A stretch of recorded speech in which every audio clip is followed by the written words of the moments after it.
Well, 2 days ago, the Biden administration engaged in a prisoner swap with Russia. By now, most of us are familiar with the American WNBA player Brittany Griner, arrested for carrying a marijuana concentrate in her luggage. But the Russian she was swapped for, Viktor Bout, was guilty of much more serious crimes. For almost 2 decades, Bout was the world's most infamous arms dealer, going by the nicknames Merchant of Death and Sanctions Buster. He sold arms to Hezbollah, Liberia's Charles Taylor, the Congo, Colombian terrorist group FARC, Muammar Gaddafi, the Taliban, and others. He is a supplier of terrorists complicit in thousands of deaths worldwide, including hundreds of Americans. Joining us to discuss Special Ops Air Force Major General, retired and national security expert, Major Glenn Ignazio. Major, wonderful to have you with us. Now that Viktor Bout is free, is he just going to go back to doing what he was doing before he was captured? I would anticipate it. I think he would do it rather, if you would say, covertly, where his network is rather significant and huge. And the idea of him being able to run this behind the scenes is something we probably would see. I mean, this network has not dissolved. It has been well established through numerous countries. And the surprising thing is this individual and his network sold to anybody and everybody. And he was actually nabbed in a sting when he was selling weapons to the FARC against Americans. It does seem, I know many of us we're happy that Brittany Griner is home. I just want to put that out there. But it does seem to be one of the worst trades that you could possibly have made, exchanging a marijuana vapor for an international supplier of arms to terrorists and despots.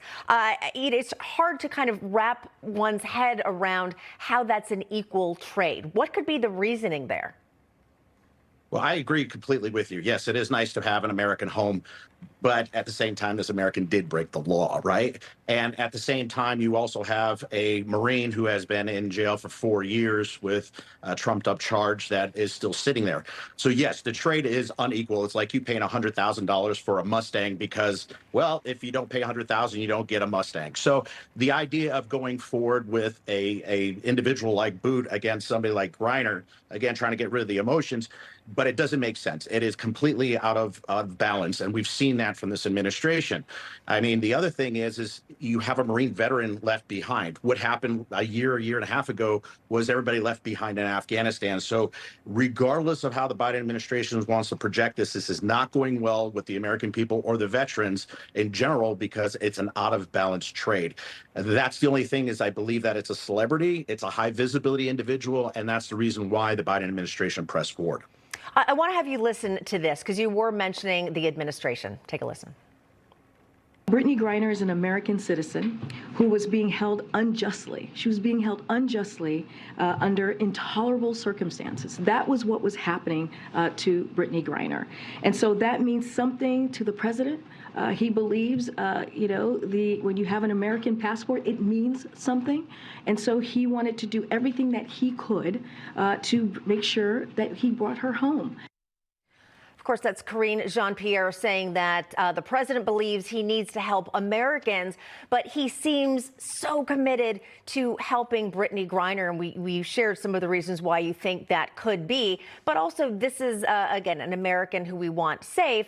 I'm curious if she does go back and play basketball, if she actually will stand for the national anthem at this point. She famously was a national anthem kneeler, said the national anthem shouldn't even be played at games, even oftentimes it skipped it altogether and stayed in the locker room. But as you pointed out, we have a Marine who was left behind. Do you think the Biden administration simply doesn't know how to negotiate effectively? And do you think that they have any leverage remaining to get Paul Whelan home?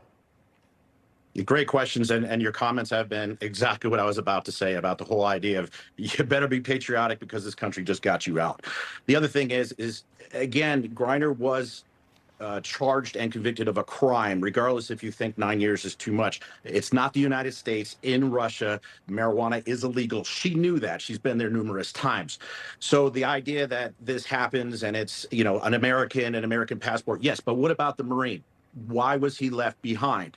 again, that's something that's very frustrating to me when you look at the balance or the imbalance of this. So giving Bout up, this is, again, I use my example of $100,000 for a particular car. If you buy a car that's really cheap and poor and you give all your money to it, you're not going to be able to get another one. So we have given away a significant amount of leverage. Not only that, we've also sent something internationally, is if you get a high visibility individual and you hold them and you charge them, which some countries will do, China, Russia, we've seen it, that means you have leverage over the United States. So what other prisoners are we holding that some of these countries want back? And we then present an opportunity for this to happen all over again. So yes, the Biden administration negotiation skills, I'm sorry, I try not to get personal, but are poor. You could probably have gone down the street and got a car salesman and had better tactics. All right, Major Glenn Ignazio, we're going to leave it there. Thanks so much. Thank you. You take care.